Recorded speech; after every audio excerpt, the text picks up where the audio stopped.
আল্লাহ শিরিকের গুনাহও ক্ষমা করে, কিন্তু একটা গুনাহ তওবা করলে ক্ষমা হয় না। আমরা অনেকেই বলি যে শিরিকের গুনাহ আল্লাহ ক্ষমা করে না, এটা ভুল কথা। আল্লাহ শিরিকের গুনাহও ক্ষমা করে।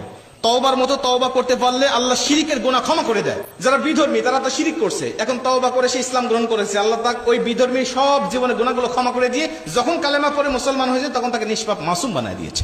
শিরিকের গুনাহ তার মানে ক্ষমা হয় তওবা করতে পারলে, কিন্তু একটা গুনাহ তওবা করলে ক্ষমা হয় না। একটা গুনাহ আল্লাহর কাছে তওবা করতে করতে যদি আপনি মারাও যান, আপনার যদি জীবন শেষও হয়ে যায়, চোখের পানি বের করতে যদি আপনার চোখের পানি শেষ হয়ে যায়, তারপরেও আল্লাহ ক্ষমা করে না। আপনার হক আপনি নষ্ট করবেন আর আল্লাহর কাছে তওবা করবেন, আল্লাহ বলে না আমার এখতিয়ার নাই তোমাকে ক্ষমা করার জন্য।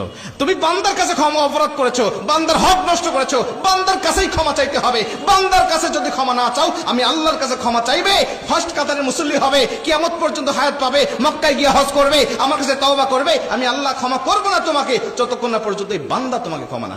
এই রোগের রোগী আমরা অনেক মানুষ হয়ে দাঁড়িয়ে আছি। অনেক মানুষ এই আলোচনা করতে গেলে আমরা ধরা খেয়ে যাই।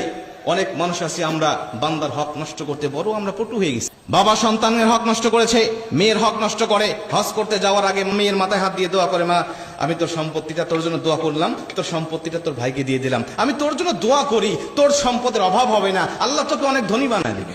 আমি তোর জন্য দোয়া করে দিলাম, আল্লাহ তোকে ধনী বানাবে, তোর সম্পত্তিটা তোর ভাইকে দিলাম।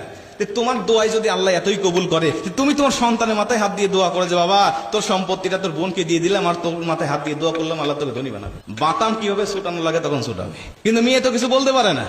মেয়ে কিছু বলতে পারে না, যার কারণে নরমের উপরে গরম দেখায়া অধিকাংশ বাবার আজকে মেয়ের হক গুলো নষ্ট করে, ফুফুর হক নষ্ট করে, চাচার হক নষ্ট করে, ভাতিজার হক নষ্ট করে তারা আজকে মক্কায় গিয়ে হজ করছে, বিভিন্ন ইবাদত বন্দী করছে, ফার্স্ট কাতারে মুসল্লি হচ্ছে, এভাবে ইবাদত বন্দী করছে। আল্লাহ পাক বলছে কিয়ামত পর্যন্ত তুমি এভাবে আমল করতে যাও, আমল করে যাও, কোনো আমল আমি আল্লাহর কাছে কবুল হবে না যতক্ষণ না পর্যন্ত